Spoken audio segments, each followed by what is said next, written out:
Beep, beep, beep, access denied. Beep, beep, beep, access denied. I jolted awake to that sound, my heart hammering against my ribs like it was trying to escape. The smart lock on my apartment door was screaming at someone who didn't belong. Then came the pounding, not knocking, pounding. The kind that makes your neighbors peek through peepholes and wonder if they should call the cops. My brother's voice cut through the wood like a knife. Open this door, this is my place.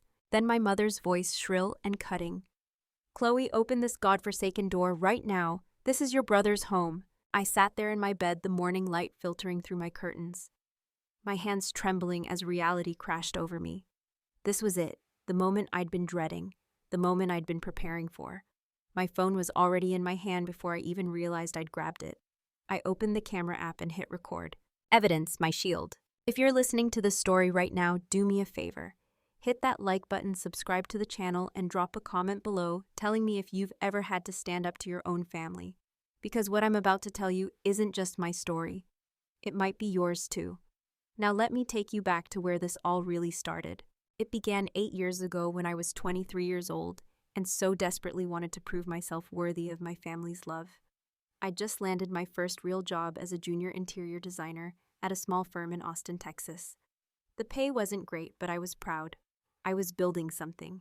My parents lived in a modest house in the suburbs, the same house I grew up in, and my younger brother Bryce had just graduated college with a business degree and dreams bigger than his work ethic.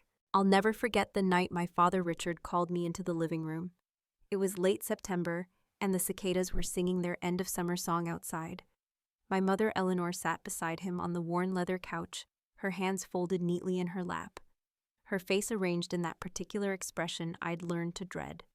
Concern mixed with expectation. Chloe, honey, we need to talk about something important. My father began, his voice carrying that gentle tone he used when he wanted something, but didn't want to seem like he was asking. Your mother and I have been thinking. You're doing well at your job, you're responsible, and well, you're not getting any younger. I remember my stomach tightening even before he continued. We think it's time you invested in property, built some equity, made a smart financial decision for your future. I nodded slowly, not understanding where this was going, but already feeling the weight of something descending on my shoulders. My mother leaned forward, her eyes bright with what I mistook for maternal encouragement. We found the perfect place for you, sweetheart. A beautiful 2-bedroom condo in that new development near downtown. It's in a great location and the price is reasonable. Your father and I can help you with the down payment. Help. That word should have been my first warning. That's really generous, I said carefully. But I'm not sure I'm ready for that kind of commitment yet. I was thinking maybe I'd rent for a few more years, save up more money. The temperature in the room dropped about 10 degrees. Rent, my mother's voice had an edge now. Chloe, renting is throwing money away. You'd be building equity, making a real investment. Don't you want to be financially secure? Of course I do, but no buts, my father interrupted, and there was something in his voice now, something harder. You're 23 years old. Most people your age are already homeowners. We're trying to help you get ahead. What I didn't know then, what I wouldn't discover until years later, was that the down payment they were offering wasn't a gift at all. It was a loan from their retirement fund that they expected me to pay back with interest, though they never mentioned those terms. What I also didn't know was that they'd already been talking to Bryce about his future plans, about how he'd need a place to launch his business, about how having property in his name would help him secure loans. But I was young and desperate for their approval, so I said yes. The mortgage application process was a blur. My mother handled most of it, telling me she was helping because she knew I was busy with work. I signed papers, provided documents, and tried not to think about the massive responsibility I was taking on. The condo was indeed beautiful, all modern fixtures and tall windows, and when I got the keys, my parents threw me a small celebration. To our responsible daughter, my father toasted, raising his beer, building her future. My mother hugged me tight, and I remember thinking that maybe finally I was the daughter they wanted me to be. The mortgage payments were steep. Between the mortgage, the HOA fees, property taxes, and utilities, I was barely scraping by. I stopped going out with friends. I wore the same clothes until they frayed. I lived on rice and beans and whatever was on clearance at the grocery store. But I never missed a payment. Not once in 8 years. Meanwhile, Bryce moved back home after college. He had big plans, he told everyone. He was going to start a tech consulting firm. He was going to revolutionize the industry. He was going to be rich. But first, he needed to save money. He needed to build capital. He needed time to develop his business plan. Years passed. Bryce's business remained perpetually in the planning stages. He worked part-time jobs here and there, contributing minimally to household expenses. My parents never pushed him the way they pushed me. When I asked my mother about it once, she looked at me like I'd suggested something absurd. "He's building something, Chloe. You can't rush genius. Besides, you have your little design job. You're fine." My little design job. That's how she always referred to the career I was building, the clients I was cultivating, the reputation I was earning in Austin's competitive interior design market. Little. Things shifted dramatically 3 years ago at my father's 65th birthday dinner. We were all gathered around the dining table at my parents' house, eating the pot roast my mother always made for special occasions. I'd brought a bottle of expensive wine I could barely afford, and a gift card to my father's favorite hardware store. Bryce showed up empty-handed 15 minutes late and complained about the traffic. Halfway through dinner, my mother cleared her throat in that way that meant she had an announcement. My father set down his fork and smiled at her encouragingly. They'd clearly rehearsed this moment. "We've been thinking about the future." My mother began looking directly at me with an expression I couldn't quite read. "About what happens to our assets, about how to help our children succeed." I nodded, cutting my roast beef into smaller pieces, not really listening because I'd heard variations of this speech before. "Your father and I have decided that when the time comes, we're going to help Bryce purchase a property, somewhere he can finally launch his business properly, somewhere with enough space for an office and maybe even a small staff." I looked up confused. "That's great, I'm happy for Bryce." "We were thinking," my mother continued, and now her eyes had that glint I'd learned to recognize, the one that appeared when she was about to present something terrible as a gift, "that your condo would be perfect for him." The room went silent except for the sound of my father cutting his meat. "My condo," I repeated slowly. "Well, yes, you've built up quite a bit of equity over the years. You're doing well. And you'll probably get married soon and move in with your husband anyway, so you won't need it." I stared at her. "Mom, I'm not even dating anyone, and I'm not planning to sell my condo." Bryce leaned back in his chair, looking at me with something that might have been pity or might have been contempt. I could never tell with him. "Come on, Chloe, don't be selfish. You've had your turn. I need a real place to work." Had my turn. I felt like I'd been slapped. "I bought that place. I pay the mortgage. I've been paying it for 8 years. My father finally spoke, his voice carrying that disappointed tone that always made my chest tight. "Chloe, we're not asking you to give it away for free. We're talking about a family arrangement. You'd sell it to Bryce at a fair price, maybe even make a small profit." A fair price. I looked around the table, searching for sanity. "It's my home." My mother's face hardened. "It's just a condo, Chloe. And frankly, we helped you get it in the first place. The least you could do is help your brother now. Family helps family." That phrase, family helps family, I'd heard it my entire life, but it only ever seemed to flow in one direction. I helped. They received. "I need to think about it," I said quietly. "What's there to think about?" Bryce leaned forward, his voice rising. "You're being ridiculous. You don't even need a 2-bedroom place. It's too big for one person anyway." I stood up from the table, my chair scraping against the floor. I said I need to think about it. I left before dessert, and my mother didn't call me for 2 weeks.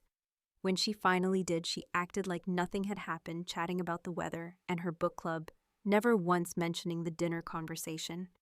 But it lingered between us like smoke. Over the next few years, the pressure intensified.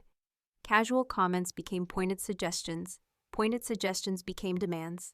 Every family gathering included some reference to my selfishness, my lack of family loyalty, my fortunate position as a single woman with no real responsibilities. "You could always rent," my mother would say, as if I hadn't spent nearly a decade building equity in a home I'd bought with my own money, my own credit, my own relentless mortgage payments. "Bryce really needs to get started." My father would remind me, as if his 29-year-old son's inability to launch a business in nearly 7 years was somehow my responsibility to fix. I started to dread family events, the weight of their expectations, their judgment, their absolute certainty that I owed them something pressed down on me until I could barely breathe in their presence. But I kept showing up. I kept trying to make them proud. I kept hoping that somehow, if I just explained it the right way, they'd understand. They never did. Then came this past March. I'd just secured the biggest client of my career, a contract to redesign 3 luxury condos in a new high-rise development. It was the kind of project that could really establish my reputation, the kind of opportunity I'd been working toward for years. I was excited, energized, finally feeling like all my sacrifices were paying off. I made the mistake of sharing this news at Sunday dinner. My mother listened politely as I described the project, the budget, the creative freedom the developer was giving me. When I finished, she smiled that tight smile that never reached her eyes. "That's wonderful, dear. You must be making quite a lot of money now." "It's a good contract," I agreed cautiously. "Good enough to help out your family, I hope." And there it was, the pivot. The moment when my success became about their needs. Bryce finally found the perfect storefront, my father added. Right on South Congress. Great visibility, but he needs capital for the lease and the build-out. The landlord wants first month, last month, and a security deposit. Plus there are renovations. I set down my fork. "How much?" "50,000, Bryce said casually like it was pocket change. "Maybe 60 to do it right." I felt dizzy. "I don't have that kind of money just lying around." "But you have the condo," my mother said. "You could take out a home equity line of credit. Use some of that equity you've built up. It's just sitting there anyway." "Mom, that's not how it works. I'd be taking on more debt on top of my existing mortgage." "Oh, for God's sake, Chloe," Bryce interrupted, throwing his napkin on the table. "Stop being so dramatic. You act like we're asking you to donate a kidney. It's just money. You can afford it now with your big fancy contract." "It's not just money, Bryce. It's my financial security. It's the equity I've spent 8 years building, that we helped you start building." My mother cut in, her voice sharp now. "Have you forgotten that we gave you the down payment? You loaned me the down payment, Mom, which I paid back with interest within 3 years.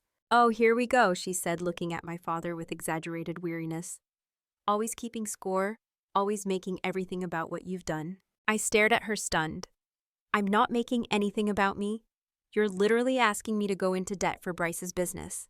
"We're asking you to help your family," my father said quietly, but there was steel underneath his words, the way families do. I left that dinner shaking, and I didn't answer their calls for 3 days. When I finally did, my mother's voice was ice cold. "Your brother is very hurt by your selfishness." "Mom, I'm not being selfish. I'm being practical. You're being cruel. You have the means to help him, and you're choosing not to. What kind of sister does that make you?" I wanted to scream. I wanted to ask what kind of parents demanded their daughter mortgage her future for their son's perpetually stalled business plans. But I didn't. I just made some excuse about needing to go and hung up. That's when things started to get strange. I began receiving emails from my bank about a mortgage refinance inquiry. I hadn't initiated any refinance. When I called to ask about it, they told me someone had started an application using my information but hadn't completed it. They couldn't tell me who, citing privacy regulations, but they could confirm the inquiry was made from an IP address in Austin. My parents lived in Austin. Then I got a notification from my credit monitoring app. Someone had requested my credit report. A hard inquiry from First National Bank. I called them immediately. They confirmed someone had applied for a home equity line of credit using my property as collateral. My hands were shaking so badly I could barely hold the phone. "Ma'am, did you initiate this application?" the bank representative asked. "No, I absolutely did not." "Then I'd suggest you freeze your credit immediately and consider filing a fraud report. Someone has your personal information." I knew exactly who had my personal information. My mother had helped me with the original mortgage application. She had copies of everything: my social security number, my birth date, my employment history. Everything someone would need to commit identity theft. But surely not. Surely my own mother wouldn't actually commit fraud. Surely there was some explanation. I wanted to believe that. God, how I wanted to believe that. I called my mother. She didn't answer. I called my father. He sounded uncomfortable, distracted. "Dad, did you or Mom try to take out a loan using my condo?" Silence. Then, "Your mother might have been doing some preliminary research to see what options were available for helping Bryce." Preliminary research, Dad, someone submitted an actual application with my personal information without my permission. Well, I'm sure it was just a misunderstanding. Your mother gets a little overzealous sometimes, but her heart's in the right place. A misunderstanding. That's what he called identity theft. A misunderstanding. "Dad, this is illegal. This is fraud." "Chloe, don't be so dramatic. We're family. Family doesn't commit fraud against each other. Your mother was probably just trying to see what was possible to present options to you. I'm sure if you just talk to her." "I tried to talk to her. She's not answering." "Well, she's probably upset. You've been very difficult about this whole thing." I hung up. I sat in my living room, the room I'd painted myself, furnished with pieces I'd carefully selected and saved for. And I realized something that should have been obvious years ago. My family didn't see me as a person. They saw me as a resource. I called the bank back and officially filed a fraud alert. I froze my credit. I documented everything, the emails, the credit inquiry, the phone calls with my father. And then I waited. 3 days later, my mother showed up at my door at 7 in the morning on a Saturday with Bryce and my father and a stack of papers. That's when the pounding started. The beeping, the yelling. The moment I woke up to that morning, my phone already recording my heart racing, everything I'd feared and half expected crashing into reality. I stood up from my bed, my legs steadier than I expected. I walked to the door, my phone held high, the video clearly capturing everything. I opened it just wide enough to see them, just wide enough for them to see me recording. My mother's face was flushed red, her hair slightly disheveled in a way I'd never seen before. She was dressed in business casual clothes at 7 in the morning, like she'd planned this as some kind of professional confrontation.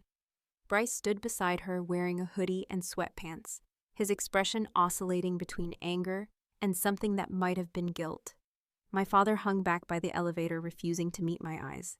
"What the hell are you doing here?" I asked, my voice surprisingly calm. "We're here to fix this mess you've created," my mother spat.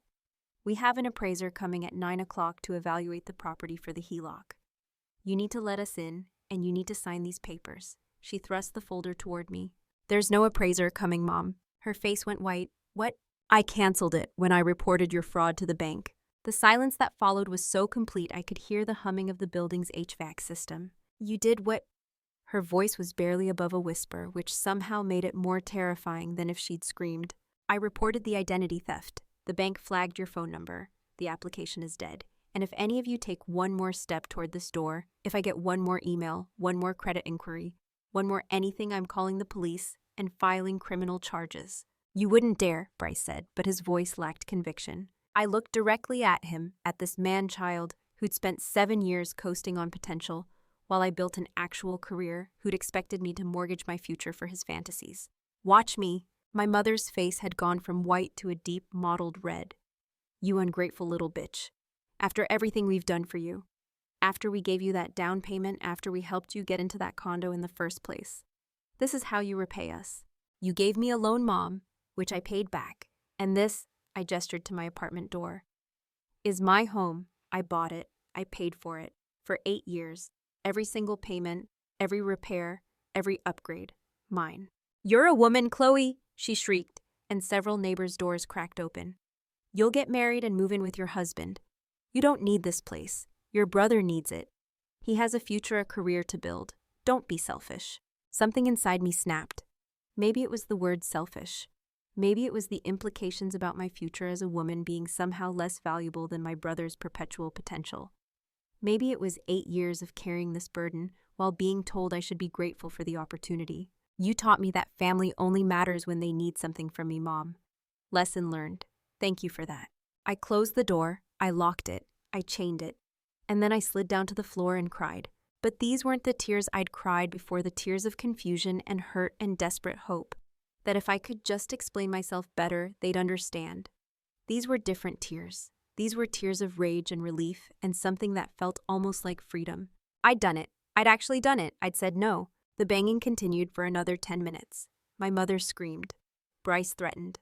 My father tried to play peacemaker, his voice muffled through the door, saying things like, "Let's all calm down, and we can work this out." But I didn't open the door.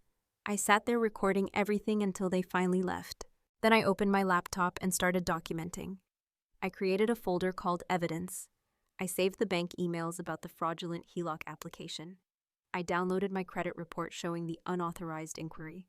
I saved screenshots of the text messages from my father. I created a timeline. I wrote down everything I could remember. Then I called my Aunt Marlene. Aunt Marlene was my father's older sister, and she was the only person in the family who'd ever questioned my mother's behavior. She lived in Dallas and didn't come around often, but when she did, I'd noticed she and my mother kept a careful distance from each other. "Chloe," she answered on the second ring. "Sweetie, it's early. Is everything okay?" I told her everything. The whole story from the condo purchase 8 years ago to the fraudulent loan application to this morning's confrontation. I sent her the evidence file while we talked. The silence on the other end of the line stretched so long I thought we'd been disconnected. "Marlene, I'm here, baby. I'm just so damn angry I can barely speak. You believe me?" "Of course I believe you. Chloe, your mother has always been a manipulative piece of work, but this crosses every line. This is criminal. Relief flooded through me so powerfully my eyes stung with fresh tears. Someone believed me. Someone saw it. What do? You do exactly what you told them you'd do. You file a police report if they contact you again. You keep every piece of evidence. And honey, I know this is hard to hear, but you need to accept something. What? They're not going to change. Your mother has decided Bryce is the golden child, and nothing you do will ever be enough because you're not him. Your father has decided that keeping your mother happy is more important than protecting his daughter. Those aren't decisions you can change. I knew she was right. I'd known for a while. But hearing someone else say it out loud made it real in a way it hadn't been before. I'm going to send you the name of a good lawyer, Marlene continued, just in case. And Chloe, I'm proud of you. What you did this morning standing up to them, that took more strength than they'll ever have. After we hung up, I sat on my couch and looked around my apartment, my home, the place I'd worked so hard for, sacrificed so much for. And I realized that I'd spent 8 years being afraid of disappointing my family, afraid of not being good enough, afraid of being selfish. But I wasn't selfish. I was protecting myself from people who saw me as a means to an end. The next few days were quiet. Too quiet. No calls, no texts, no surprise visits. I almost relaxed. Almost. Then my phone buzzed with a Facebook notification. Bryce had posted, "When your own family betrays you," the post read. When someone who's supposed to have your back stabs you in it instead. Some people would rather see their family fail than do the right thing. Guess blood isn't always thicker than water. The post had 3 photos attached, screenshots, of what I couldn't tell, but the implication was clear. He was making this public. He was playing victim. I took a screenshot of his post and added it to my evidence folder. Then I checked my business's Google reviews. My stomach dropped. 5 new 1-star reviews, all posted within the last hour. All using slightly different language but hitting the same themes. Unreliable, dishonest, untrustworthy, poor quality work, would not recommend. I recognized the writing style, the particular phrases. This was my mother's work, probably with Bryce's help. They were attacking my career, my livelihood, the thing I'd built independently of them. I felt the rage return, but this time it was cold, calculated, clear. I took screenshots of every review, noting the timing, the similar language patterns, the brand new accounts with no other review history. I documented it all. Then I responded to each review professionally, noting that I had no record of working with these clients and that I was investigating fraudulent reviews. Then I called a lawyer, not because I was sure I'd sue them, but because I needed to know my options. I needed to know how far I could go to protect myself. The lawyer, a woman named Sandra Chen, who specialized in family law and fraud cases, listened to my story without interrupting. When I finished, she leaned back in her chair. "You have a strong case for harassment and defamation. The identity theft is criminal fraud. The fake reviews constitute business interference. If you wanted to pursue this legally, you could. But it's expensive, emotionally and financially. Family court is brutal. Criminal charges against your mother could take years to resolve. And even if you win, you'll lose in other ways. Your family will close ranks. You'll become the villain in their story forever." "I'm already the villain," I said quietly. "Maybe, but there are different levels of villain. Right now, you're the ungrateful daughter. If you press charges, you become the daughter who destroyed the family. Whether that matters to you is something only you can decide." I left her office with a lot to think about. I didn't want to destroy my family. I just wanted them to leave me alone. I wanted them to respect my boundaries. I wanted them to see me as a person, not a resource. But wanting something doesn't make it possible. That evening, my father called. I almost didn't answer, but something made me pick up. "Chloe," his voice was tired. "We need to talk." "I think we've talked enough, Dad." "No, we haven't, not really. Your mother, she wants to have a family meeting, all of us together, to sort this out properly." "There's nothing to sort out. I said no to funding Bryce's business.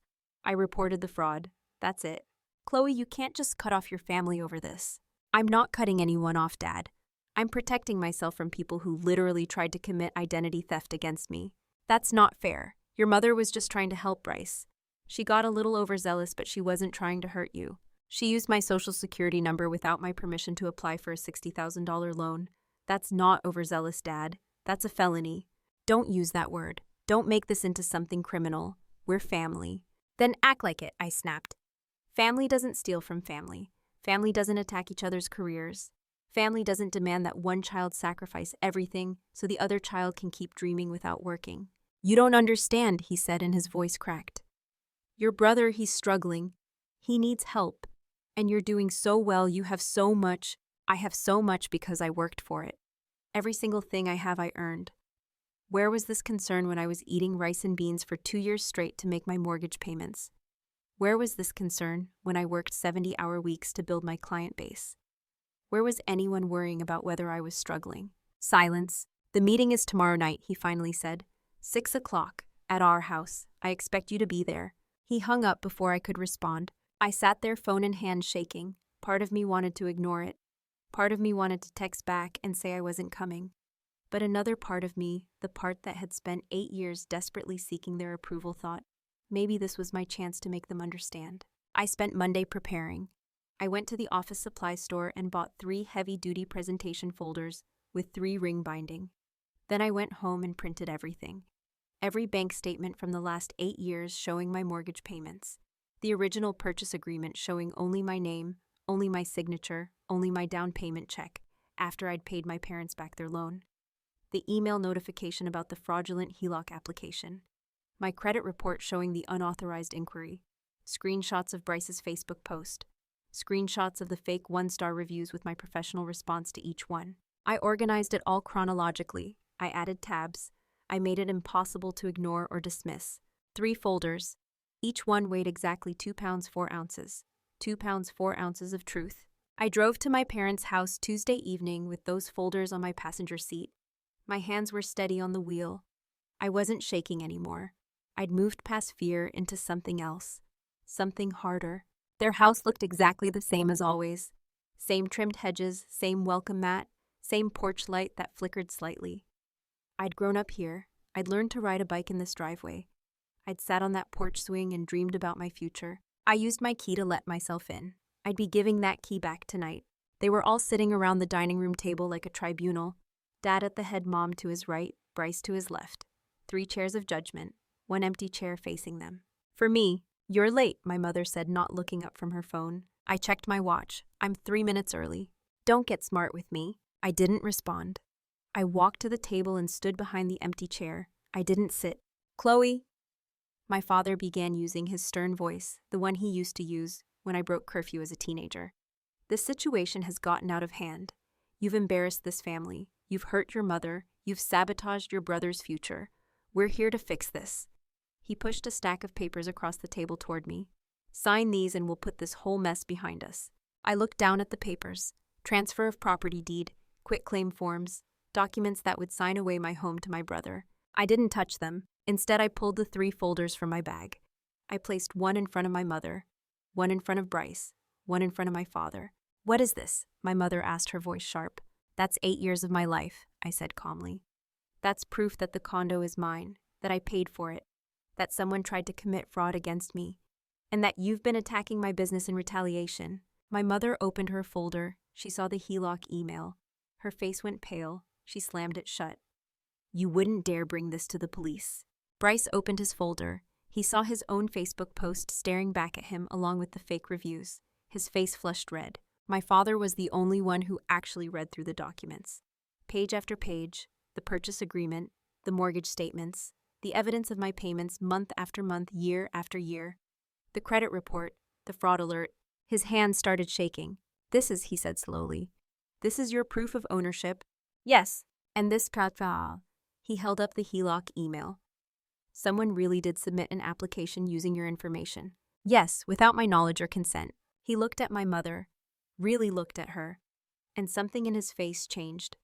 Eleanor, did you use Chloe's social security number? I was doing preliminary research, she hissed. I wasn't actually going to finalize anything without her permission. That's not what the bank said, I interrupted. They said it was a complete application. It only needed my signature on the final documents. You had no right to go behind my back to the bank, my mother spat. It's my information, Mom. My credit, my property. You had no right to use any of it. After everything we've done for you, her voice rose to a shriek. We gave you that down payment. We helped you get into that property in the first place. You gave me a loan, which I repaid, with interest. Within 3 years, it's all documented right there in that folder. My father was still reading, his face growing more horrified with each page. The mortgage payments, you made every single one for 8 years, while being told I was selfish for not giving it up. But I thought he looked confused, lost. I thought we were making payments into your future fund. That's what Eleanor said, that we were helping you save. The room went dead silent. I stared at my father. What future fund?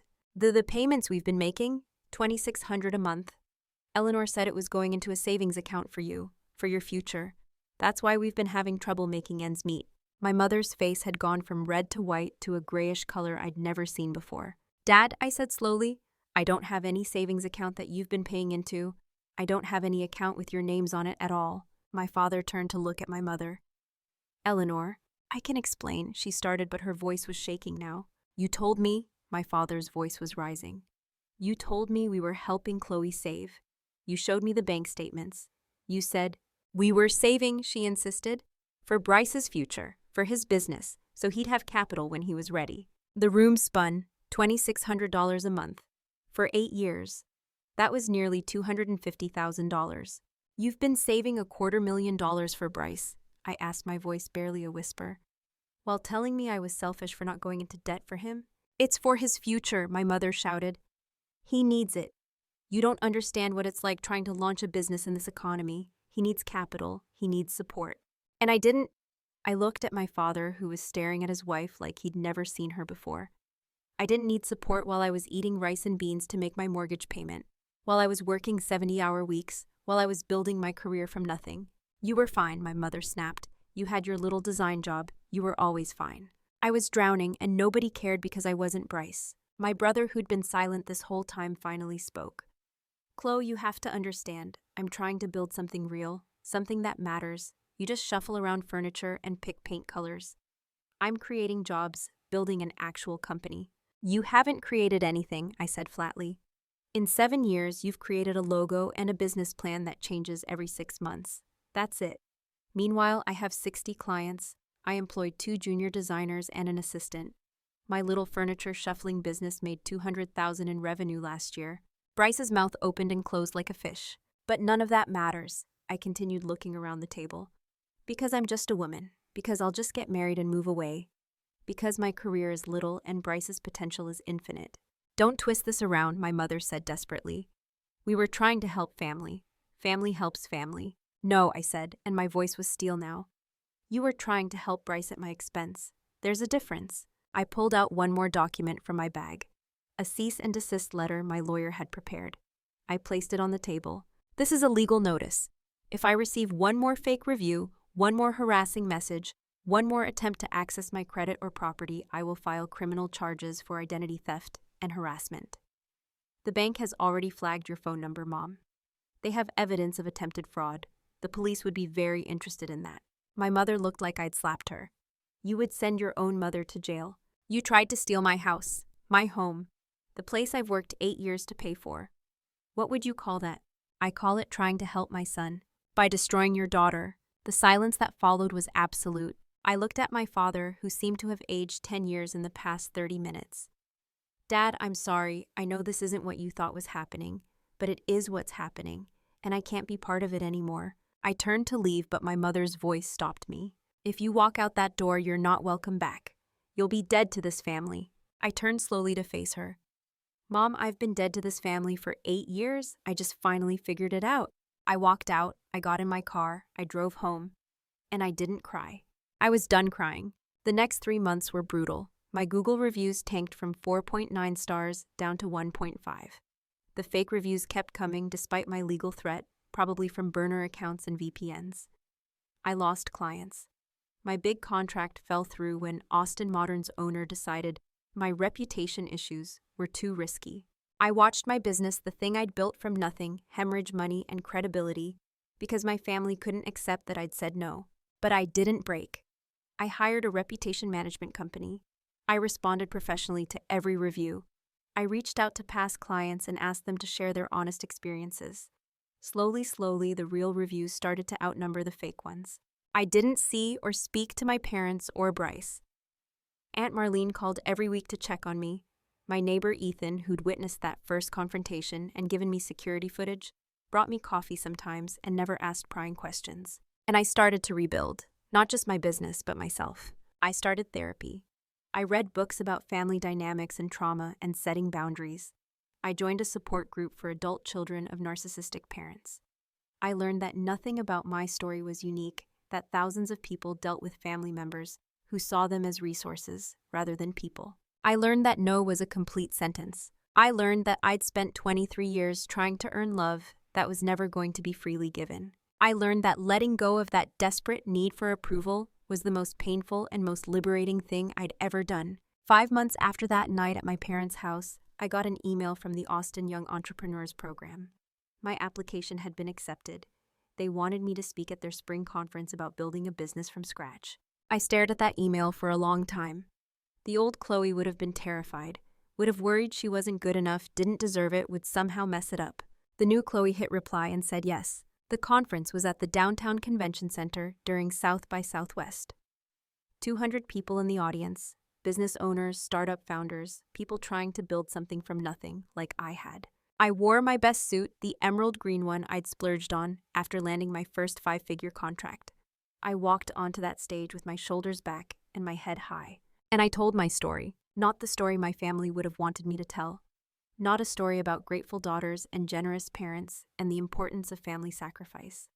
I told the truth about building a business while being treated like a resource, about having to protect my own property from my own family, about learning that sometimes the most successful thing you can do is walk away from people who refuse to see your value. The audience was silent. Then as I finished, someone started clapping, then another person, then everyone was standing and the applause was thunderous, and I realized I was crying, but I didn't care because these were good tears, proud tears, free tears. After the speech, I walked out into the lobby and almost ran straight into my parents. They looked smaller somehow, older. My father's hair had more gray. My mother's shoulders were hunched in a way I'd never seen before. "Chloe," my father said softly, that was quite a speech. I waited. Could we talk maybe somewhere private? We found a quiet corner near the convention center windows.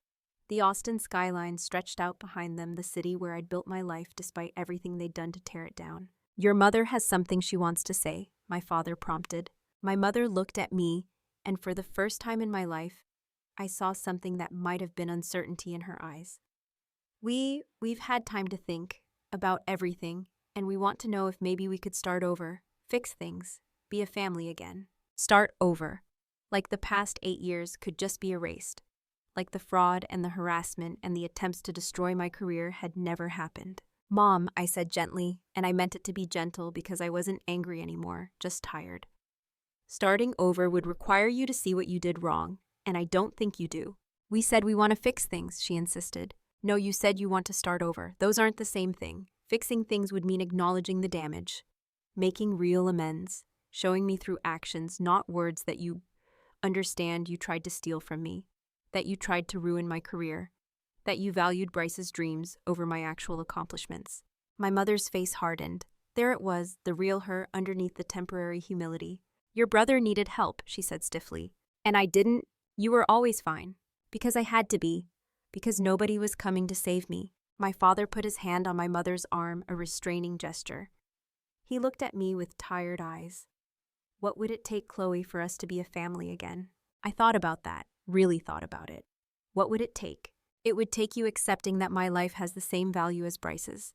It would take respecting my boundaries without making me feel guilty for having them. It would take understanding that my success isn't something you're entitled to a piece of. It would take you being proud of me for what I've actually accomplished, not disappointed in me for what I haven't given up. I paused, watching their faces. My mother's expression was closed off, defensive. My father's was sad but not surprised. "And honestly," I continued, "I'm not sure any of that is possible. Because to do all that, you'd have to completely change how you see me. And I don't think you want to." "That's not fair," my mother started. "Maybe not, but it's true." I picked up my bag. "I need to get back to the conference. My clients are waiting." I walked away from them, back toward the crowded lobby, back toward the life I'd built despite them, not because of them. I didn't look back. I wish I could tell you there was a dramatic reconciliation, that they realized the error of their ways and we all lived happily ever after. But this isn't that kind of story. This is the story of learning that sometimes the people who are supposed to love you unconditionally are the ones who love you most conditionally. That sometimes the family you're born into isn't capable of being the family you need. That sometimes the bravest thing you can do is walk away. It's been a year now, My business has recovered. I'm actually doing better than before. The clients who stayed because they believed in my work, not because of online ratings. I've hired 2 more people. I'm booked out 6 months in advance. I bought a new door lock, one with biometric scanning that only recognizes my fingerprint. I changed my phone number and gave it only to people I trust.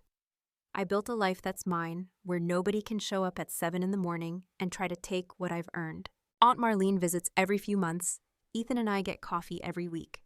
I have a small group of friends who understand what it's like to set boundaries with difficult families. I'm not dead to my parents despite my mother's threat. They send occasional texts, usually around holidays, usually pretending nothing happened. I keep my responses brief and polite. I don't engage.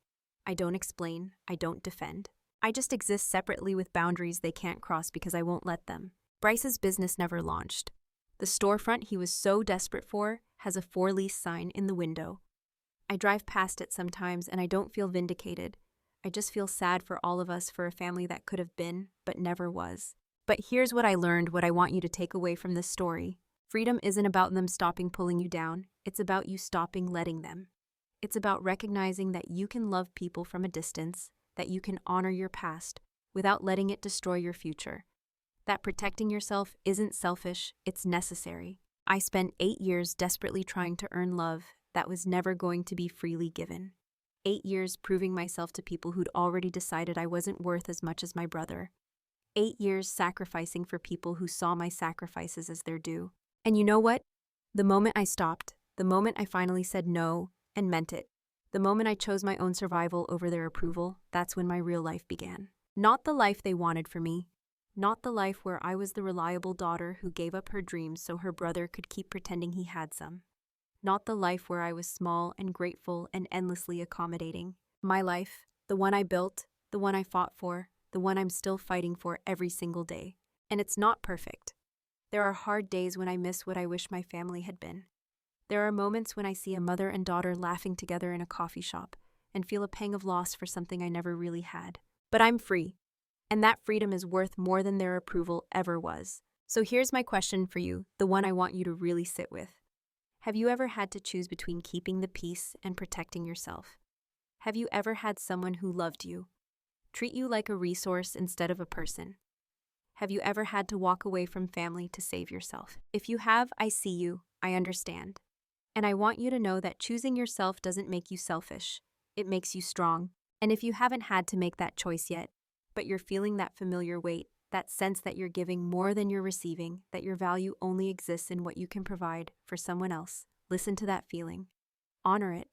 Protect yourself before the cost becomes too high. You deserve more than conditional love. You deserve more than being valued only for what you can sacrifice. You deserve to build a life that's yours. If this story resonated with you, hit that like button and subscribe to the channel. Drop a comment below and tell me your story, or just tell me what you're thinking. And if you know someone who needs to hear this, someone who's struggling to set boundaries with family, share this with them. Because sometimes the most powerful thing we can do is remind each other that we're not alone, that our struggles are valid, that choosing ourselves isn't selfish. It's survival, and survival is the first step towards something better.